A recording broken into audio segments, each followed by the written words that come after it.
ശ്രീ ഗുരുവായൂർ ക്ഷേത്രത്തിൽ വലിയ തോതിലുള്ള അഴിമതി തിരിമറിയൊക്കെ നടത്തുന്നത് നമ്മൾ നേരത്തെ ചർച്ച ചെയ്തു. ഈ പുന്നയൂർ കോട്ടയിൽ, അതായത് ആനകളുടെ സംരക്ഷണ കേന്ദ്രത്തിൽ ആനകളുടെ കൊമ്പ് ചീകി മിനുക്കുക തുടങ്ങിയ പരിപാടി ചെയ്യുമ്പോൾ അതിൻ്റെയൊക്കെ അവശിഷ്ടം ഉണ്ടാകും. ഇതിന് കൃത്യമായി രജിസ്റ്ററോ അല്ലെങ്കിൽ അതിൻ്റെ രേഖകളോ ഒന്നുമില്ല. സാറ് തന്നെ ഇത് വ്യക്തമാക്കിയതാണ്. ഇപ്പോൾ കേൾക്കുന്നത് എന്താണെന്ന് വെച്ചാൽ, അവിടെ കിട്ടുന്ന പൈസയിൽ വലിയൊരു പങ്ക് വിവിധ ബാങ്കുകളിൽ നിക്ഷേപിക്കും, സ്ഥിര നിക്ഷേപമായിട്ട്. അത്തരത്തിലുള്ള ചില നിക്ഷേപങ്ങളും കാണാനില്ല എന്നുള്ള ഓഡിറ്റ് റിപ്പോർട്ടും പുറത്തു വരുന്നു. എന്തൊക്കെ അഴിമതി അവിടെ നടക്കുന്നത്? ഇതിൽ പ്രധാനമായിട്ടും കാണുന്നത്, ഒരു ബാങ്കിൽ നിക്ഷേപിച്ച 75 ലക്ഷം രൂപ അതിനെന്ത് സംഭവിച്ചു?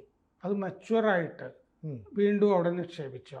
അതിൻ്റെ പലിശ എന്ത് ചെയ്തു എന്ന് പറഞ്ഞിട്ട് ഈ 75 ലക്ഷം രൂപയെ പറ്റി ഒരു വിവരവും ഒരു കണക്കും അവിടെ കാണാനില്ല. ഈ ഗുരുവായൂർ ക്ഷേത്രം ഒരുപാട് കോടികൾ, ഇപ്പോൾ അംബാനി ഇന്നലെ വന്ന് 15 കോടി രൂപ കൊടുത്തില്ലേ? അപ്പോൾ അങ്ങനെ ഇഷ്ടം പോലെ കോടികൾ വന്ന് മറിയുന്ന അല്ലേ സ്ഥലമാണത്. നേരത്തെ ശോഭ ഡെവലപ്പേഴ്സിൻ്റെ മറ്റേ മേനോൻ വന്നില്ലേ 6 കോടി രൂപയുടെ മറ്റൊരു തുലാഭാരം ചെയ്തതായിട്ടും ഒക്കെ എൻ്റെ ഓർമ്മയിൽ വരുന്നുണ്ട്. അപ്പോൾ അങ്ങനെ കോടികൾ കുമിഞ്ഞ് കൂടുന്ന ഒരു സ്ഥലത്ത് ബാങ്കുകൾക്ക് പലതരം താല്പര്യം ഉണ്ടാവും. പലതരം ബാങ്കുകളും അവിടെ വന്നിട്ട് ഉദ്യോഗസ്ഥന്മാരെയൊക്കെ ക്യാൻവാസ് ചെയ്യും. അപ്പോൾ സാധാരണഗതിയിൽ കൂടുതൽ പലിശ ഓഫർ ചെയ്യുന്ന ബാങ്കിന്, ഗുരുവായൂരിനൊക്കെ പ്രത്യേക വ്യവസ്ഥയൊക്കെയാണ് ബാങ്കുകളിൽ. അപ്പോൾ കൂടുതൽ ഓഫർ ചെയ്യുന്ന ബാങ്കിനല്ലേ നിക്ഷേപമൊക്കെ കൊടുക്കേണ്ടത് സാധാരണഗതിയിൽ. ഇത് അങ്ങനെയൊന്നും അല്ല എന്നാണ് പറയുന്നത്. കാരണം ആരെത്ര ഓഫർ ചെയ്തു എന്നുള്ളതിൻ്റെ കണക്കൊന്നും അവിടെ ഓഡിറ്റ് നോക്കുമ്പോൾ പുറത്തുനിന്നും ഓഡിറ്റ് ചെയ്യുന്നുണ്ടല്ലോ. അപ്പോൾ അതിലൊന്നും ഇതൊന്നും കാണുന്നില്ല കണക്ക്. അപ്പോൾ ഇവർ കുറഞ്ഞ പലിശ ഓഫർ ചെയ്ത ബാങ്കുകൾക്കൊക്കെ കൊടുത്ത് കോഴ ഉദ്യോഗസ്ഥന്മാരൊക്കെ വാങ്ങിയിട്ടുണ്ടാവും എന്ന് സംശയിക്കത്തക്ക അവസ്ഥയാണ് അവിടെ നിലനിൽക്കുന്നത്. അപ്പോൾ ഇത് 2004-05 ആ കാലത്തെ ഓഡിറ്റ് റിപ്പോർട്ടിലെ 2004-05 ഓഡിറ്റ് റിപ്പോർട്ട്, അതിൽ കുറേ പ്രശ്നങ്ങൾ ഉന്നയിക്കുമല്ലോ. ആ പ്രശ്നങ്ങൾ അതായത് 2004-05 വർഷത്തെ ഓഡിറ്റ് റിപ്പോർട്ടിലെ തീർപ്പാക്കാത്ത പ്രശ്നങ്ങൾ പരിഹരിക്കാൻ വകുപ്പ് മാനേജർമാരുടെ ഒരു യോഗം ചേരണമെന്ന് ആവശ്യപ്പെട്ടിട്ട് അസിസ്റ്റൻ്റ് ഓഡിറ്റ് ഓഫീസർ 2018 ജനുവരി 11 ദേവസ്വത്തിലേക്ക് കത്തയച്ചു. മനസ്സിലായല്ലോ?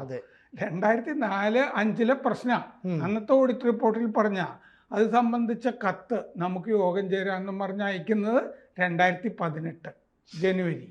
അപ്പോൾ 13 കൊല്ലമായിട്ട് അതിനെക്കുറിച്ച് പ്രശ്നം പരിഹരിച്ചിട്ടില്ല. ആ കാലത്തെ ആ അപാകത തീർക്കാനുള്ള കത്ത് 13 വർഷം കഴിഞ്ഞാണ് ചെല്ലുന്നതെന്ന് അർത്ഥം. ഈ കത്തിൽ ആണ് ഞാൻ ഈ പറഞ്ഞ പ്രശ്നങ്ങൾ കാണുന്നത്. 2018 ഈ കത്തിൽ, ആ കത്തിലെ ഖണ്ഡിക 2/28 ദേവസ്വം 1993 ഡിസംബർ 11 ഭരണസമിതിയുടെ 13-ാം നമ്പർ തീരുമാനപ്രകാരം സ്റ്റേറ്റ് ബാങ്ക് ഓഫ് ഇന്ത്യയുടെ കല്ലായി ബ്രാഞ്ചിൽ 75 ലക്ഷം രൂപ നിക്ഷേപിച്ചു. കല്ലായി കോഴിക്കോട് കല്ലായി SBI ബ്രാഞ്ചിൽ 11/12/1993 ഭരണസമിതിയുടെ 13-ാം നമ്പർ തീരുമാനപ്രകാരം, അത് മിനിറ്റ്സിലുണ്ടല്ലോ, 75 ലക്ഷം രൂപ നമ്മൾ കല്ലായി ബ്രാഞ്ചിൽ കൊടുക്കാം എന്നുള്ളത്. അപ്പോൾ ഇത് 75 ലക്ഷം രൂപ നിക്ഷേപിച്ചത് 10 വർഷത്തെ സ്ഥിര നിക്ഷേപം ആയിട്ടാണ്. ഇത് പിൻവലിച്ചോ? അത് സംബന്ധിച്ച വിവരങ്ങളില്ല. ദേവസ്വത്തിലേക്ക് പിൻവലിച്ച് മുതൽ കൂട്ടിയിട്ടുണ്ടെങ്കിൽ അത് ദേവസ്വം കണക്കിൽ കാണണ്ടേ? അത് കാണണം, ഉൾപ്പെടുത്തണം. അതോ ഇനി കല്ലായി ബ്രാഞ്ചിൽ ഏതെങ്കിലും ഒരു ഉദ്യോഗസ്ഥൻ അയാളുടെ പേരിൽ പൈസ മാറ്റിയതറിയാൻ പറ്റുമോ, മറ്റേ വീട്ടിലേക്ക് കൊണ്ടുപോയോ? അപ്പോൾ ഇതാണ് പ്രശ്നം. അതിനെ സംബന്ധിച്ച വിവരങ്ങളില്ല. ഇത് നിക്ഷേപം പിൻവലിച്ചു കഴിഞ്ഞിട്ട് ഇത് വേറെ ഏതെങ്കിലും ബാങ്കിലേക്ക് ട്രാൻസ്ഫർ ചെയ്തോ, പലിശ എന്ത് ചെയ്തു, പലിശയും കൂടി ചേർത്തിട്ടുള്ള തുകയാണോ പിന്നീട് ഇട്ടത് എന്ന് പറഞ്ഞാൽ 75 ലക്ഷം രൂപ സ്വാഹ. ഇതാണ് സിമ്പിളായിട്ട്, ഇതാണ് ലളിതമായിട്ട് പറഞ്ഞ. അപ്പോൾ അത് തിരികെ കിട്ടിയോ, കിട്ടിയ തീയതി എത്ര, ലഭിച്ച പലിശ എത്ര, മുതലും പലിശയും അതേ ബാങ്കിൽ തന്നെ വീണ്ടും ഇട്ടോ, ഇതൊന്നും കാണുന്നില്ല. ഖണ്ഡിക 2:29 എത്ര ബാങ്ക് അക്കൗണ്ടുകൾ ഗുരുവായൂർ ദേവസ്വത്തിനുണ്ട്? ആ വിവരമില്ല. എത്ര അക്കൗണ്ട് ഉണ്ടെന്ന് പോലും അറിയത്തില്ല. എത്ര അക്കൗണ്ട് ഉണ്ട്, ആ അക്കൗണ്ട് നമ്പറുകളൊക്കെ ഏത്, ഇതൊന്നും ഓഡിറ്റിന് ഈ വിവരങ്ങൾ കിട്ടിയിട്ടില്ല. അപ്പോൾ സാമ്പത്തിക തിരിമറി എത്രമാത്രം നടന്നു കാണും അല്ലേ? അതെ. അപ്പോൾ ഇതിൻ്റെ ഏതൊക്കെ ബാങ്കിൽ എങ്ങനെയൊക്കെ അക്കൗണ്ട് ഉണ്ട്, എങ്ങനെയൊക്കെ നിക്ഷേപമുണ്ട്, 75 ലക്ഷം 1 കോടിയൊക്കെ കൊടുത്തതിൻ്റെയൊക്കെ കടലാസ് എവിടെ? അപ്പോൾ അത് കൊണ്ടുപോയി ഉദ്യോഗസ്ഥർ അവരുടെ പേരിലായിരിക്കും ഇനി നിക്ഷേപിക്കുന്നതെന്ന് പറയാൻ പറ്റത്തില്ലല്ലോ. എങ്ങനെയാണെന്ന് അറിഞ്ഞൂടാ. അപ്പോൾ എന്നിട്ട് ഈ കാര്യങ്ങൾ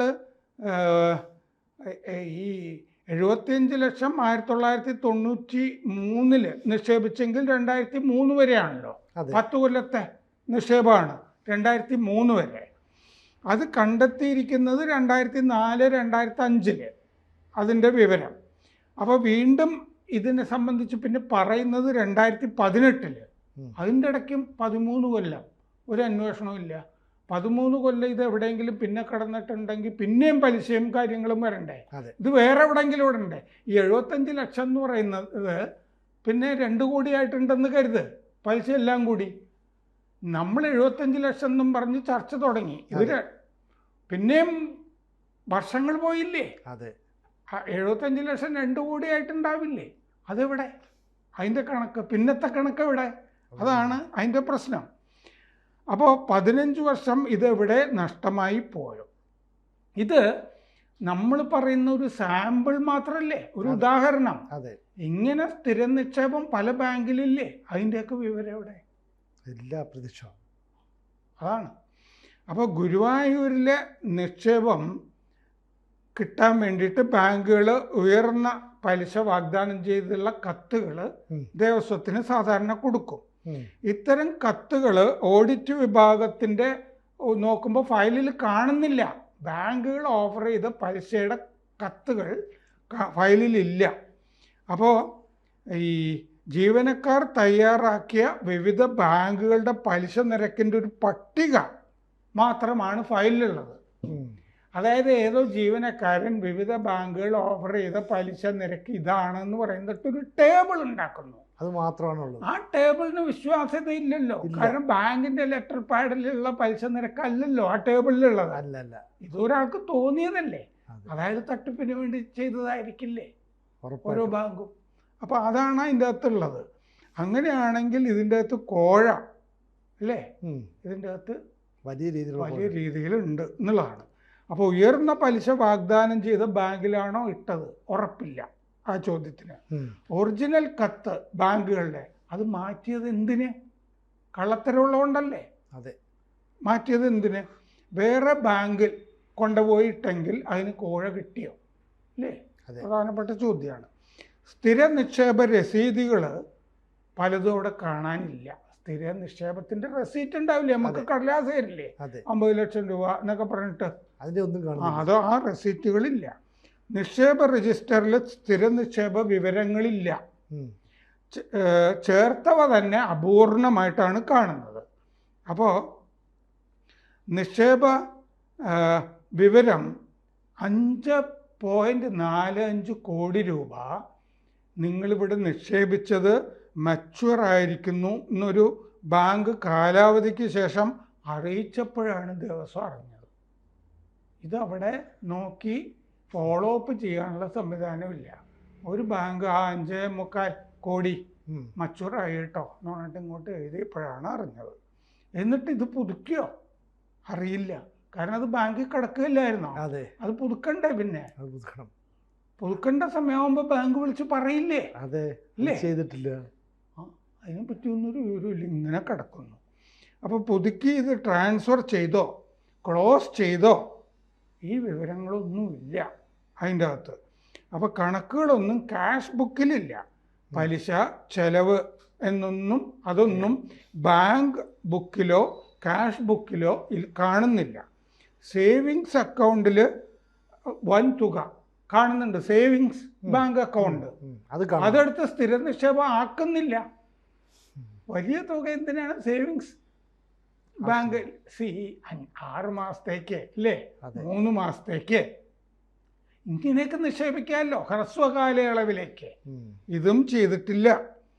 പിന്നെ ഈ 1980 ദേവസ്വം ചട്ടപ്രകാരം സഹകരണ ബാങ്കിലും നിക്ഷേപിക്കരുത് എന്നുണ്ട്.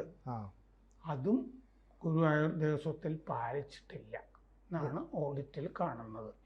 അപ്പോൾ ഇതിൻ്റെ കൂടെ ചേർത്ത് പറയാവുന്ന ഒരു സംഭവം, ഈ കഴിഞ്ഞ മാസം 20-ാം തീയതി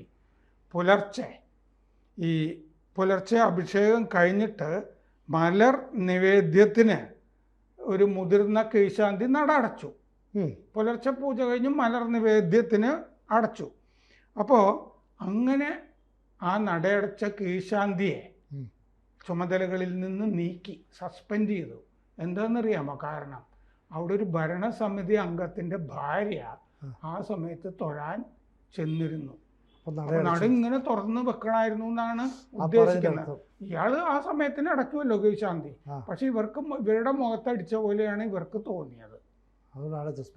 അപ്പോൾ അതെ, ഒഴിവാക്കി ഭാര്യ തൊഴാനെത്തിയപ്പോൾ. അപ്പോൾ ഗുരുവായൂർ കുറച്ച് ഉദ്യോഗസ്ഥർ വൃന്ദം എന്ത് വേണം, എങ്ങനെ വേണം എന്നുള്ളത് അവർ തീരുമാനിക്കും, അവർ നടപ്പാക്കും. ഭക്തരുടെ വിശ്വാസികളുടെയൊക്കെ പണം നഷ്ടപ്പെടുകയും ചെയ്യും. ഒട്ടും പ്രൊഫഷണൽ ആയിട്ടുള്ള ഭരണമല്ല ഗുരുവായൂരിൽ ഇതുവരെ നടന്നിട്ടുള്ളതും ഇപ്പോൾ നടക്കുന്നതും. ഇതാണ് സംഭവം. കൂടുതൽ വാർത്തകളും വിശേഷങ്ങളും നിങ്ങളിലേക്ക് എത്താൻ ABC മലയാളം സബ്സ്ക്രൈബ് ചെയ്യുക, ബെൽ ബട്ടണും അമർത്തുക.